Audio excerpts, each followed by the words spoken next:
dijadikan keputusan. Piye nek Bung Ara bagi Menteri Perumahan tinggal di rumah ukuran segitu selama 1 bulan aja lah. Oh kalau sebulan kelamaan ya seminggu kelamaan ya 2 hari lah menempati rumah 14 meter persegi. Nanti bisa diceritakan ke rakyat gimana perasaannya, atau bahagia apa enak menempati tempat tinggal yang sesempit itu. Jadi pas promosi Bung Ara bisa testimoni cerita pengalamannya, ngeyel pol soal luas rumah program pemerintah. Gemes saya ini. Lu mau bagaimanapun, perkara luas rumah maupun luas bangunan, itu kan berkonsekuensi pada memenuhi target. Ditambah kondisi ekonomi kita ya, yang belum baik-baik saja. Daya beli masyarakat turun tajam. Ya jelas berdampak. Lu mau dikasih subsidi berapapun, atau pemerintah ngebantu menyediakan tanah, intinya angel dipenuhi. Ngoyo-woro 3 juta rumah setahun. Setahun loh itu. Sebenarnya target 3 juta rumah sendiri, itu wis gak masuk akal. Jumlah itu sudah masuk akal. Karena pemerintah periode sebelumnya, target yang direalisasikan cuma 1 juta rumah per tahun. Itu saja nggak mudah mencapainya. Lah kok ini malah tambah 3 kali lipat. Ini bukan politisi, bila Bung Ara ditantang target segitu langsung kerah. Diwanek-wanek. Sehingga orang nutup mata. Jelas perkara ukuran yang di planet-planet ditekan, dimungilkan.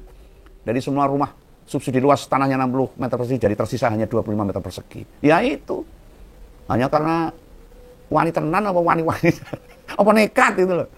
Itu udah dikira-kira. Dulu rumah subsidi itu dapat 1 rumah, sekarang diwujudkan jadi 2 rumah, mungkin gitu hitung-hitungannya. Nah masalahnya sebelum keinginannya Bung Menteri direalisasikan, lihat ke dalam dulu di kementeriannya itu. Lawang wakilmu ya selak menolak buat merealisasikan ukuran rumahnya. Nek menteri dan wakilnya saja nggak satu suara, itu tandanya ada masalah. Dalam perkara ini, Begawan mesti kasih respect sama Bung Fahri Hamzah.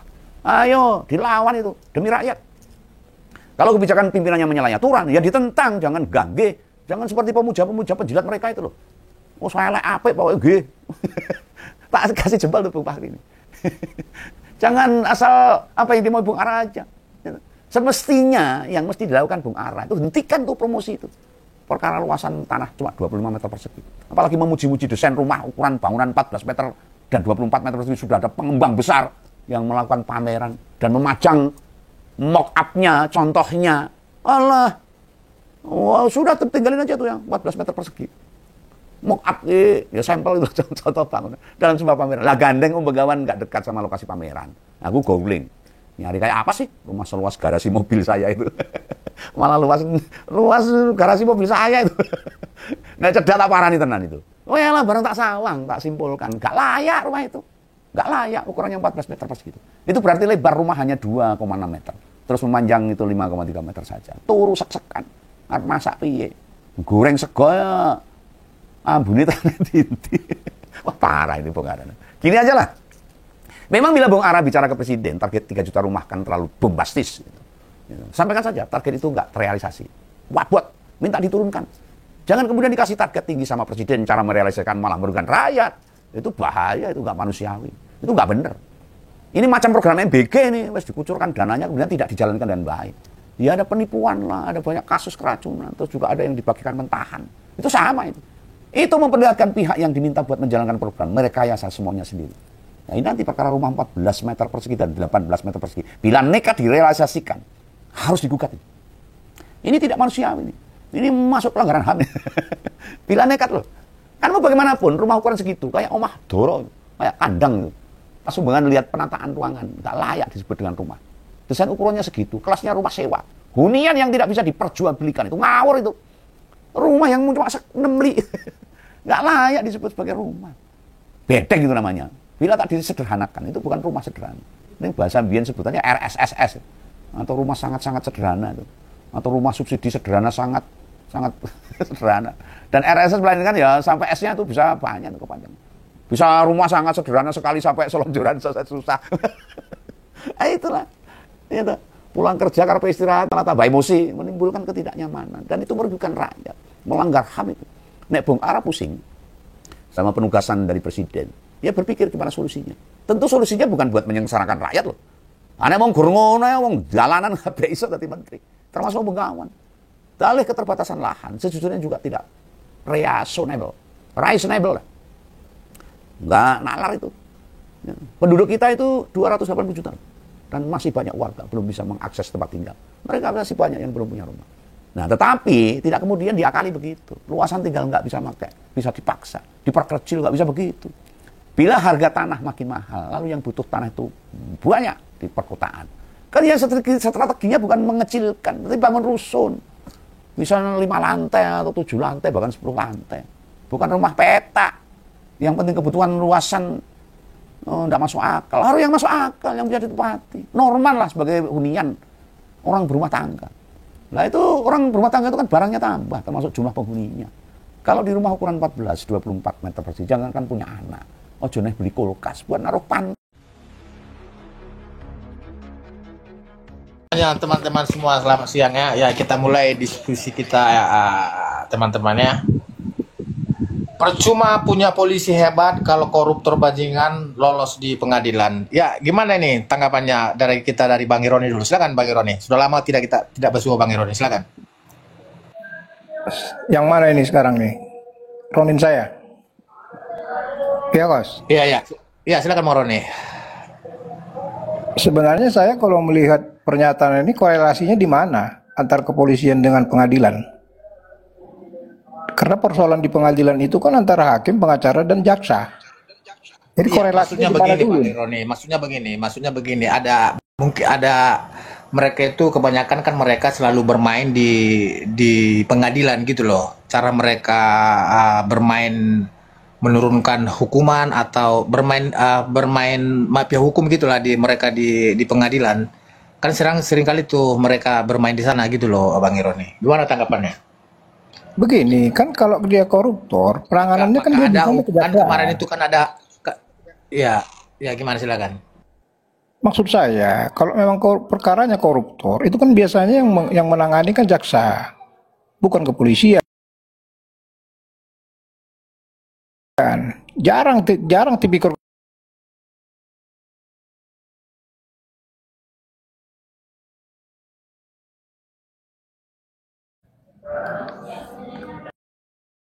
gitu, Kos.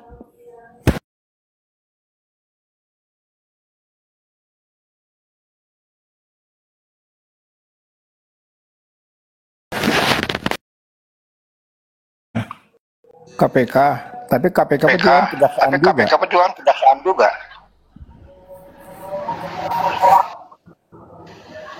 Tapi Ya, kalau oke. seandainya narkoba, katanya ya saya bisa menganalisanya. Tapi kalau koruptor kayaknya agak sulit saya Kayaknya agak membaca sulit. apa petanya ini. Sepertinya mungkin mengarah ke sana juga. Pokoknya istilahnya ini nggak semua di penegak di penyidikan awal itu menjadi satu penguatan hukum.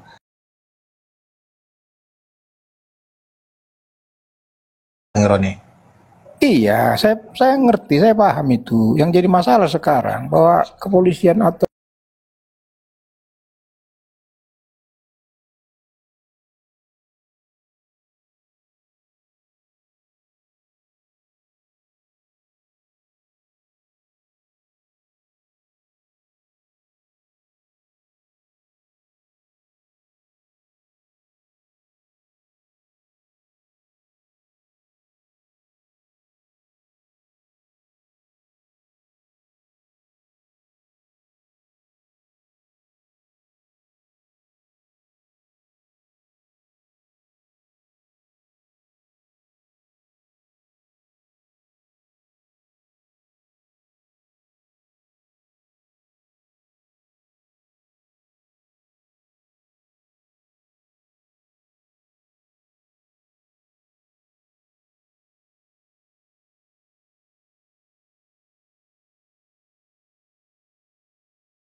Kalau hanya sekelas remeh-temeh gini nggak selesai kok.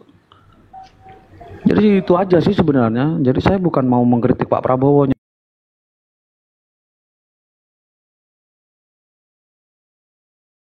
tapi menegakkan hukum dari keluarga apapun, dari partai apapun. Saya sikat itu sama Pak Prabowo tuh. Kan begitu.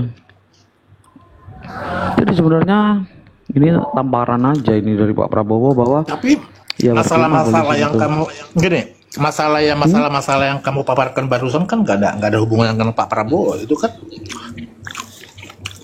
lembaga-lembaga penegak hukum di sana, gitu loh. Loh, iya kan makanya ini tamparan keras. Kemudian dikatakan percuma polisi ini, ya itu kan di situ kan jelas itu diucapkan. Punya polisi hebat, kalau koruptor bajingan lolos di pengadilan. Padahal kalau kita korelasikan, emang tugas polisi menangkap koruptor. Kan hal-hal kayak gini masa kita nggak dipakai nalar otaknya kan? Itu salah satu bentuk simbol. Itu udah tamparan keras ya. Masa sekelas Pak Prabowo ngomong kayak gitu kamu nggak bisa menangkap pesan-pesan itu? Tangkap. Itu kan pesan-pesan tuh. Makanya kemarin kan Pak Prabowo ada upaya dia menaikkan gaji hakim pada kan itu kan supaya permennya tidak ada. Oke ya, saya dalami itu. Kenapa? Ya memang biar ada pesan moral terkait pertanggungjawaban ketika upah atau gajinya nambah. Itu kan mempertaruhkan harga diri juga. Jadi jaksa atau jadi hakim ini biar kemudian nggak main-main. Dan itu ketika main-main, ya tinggal tendang Pak Prabowo. Karena apa? Loh, kamu sudah tak kasih gaji lebih, kok masih mau terima suap, tendang itu. Nggak bisa mau digoreng-goreng. Wah, ternyata misal nih ya, biasanya kan isu kan ketika direshuffle atau diganti pasti kan ada kegaduhan tuh. Nah, justru ketika ini hakim-hakim atau jaksa ini ditambahin gajinya, itu gak bakal jadi soal lebih kuatan Pak Prabowo lah. Lo kan kemarin udah gua tambah gajimu, tapi kerjamu nggak beres, kamu malah main-main sama uang rakyat. Kamu bekerja untuk rakyat. Saya di sini memegang pesan-pesan masyarakat yang memilih saya. Saya bekerja untuk rakyat dan uangmu, gajimu dari rakyat. Kamu main-main saya tendang. Gitu. Pinter, keren Pak Prabowo. Halus mainnya Pak Prabowo ini. Nggak lewat KPK, lewat Kejagung, nggak lewat polisi karena udah ya kita lihat surveinya kan memang tingkat kepercayaan masyarakat hari ini turun, tapi bagus dengan TNI. Makanya kenapa Pak Prabowo hari ini melenggang, dalam arti membuat saya halus mulus seperti bahasa hari ini. Kira-kira seperti itu dulu. Oke, thank you, Wek. Ya, silakan Agape.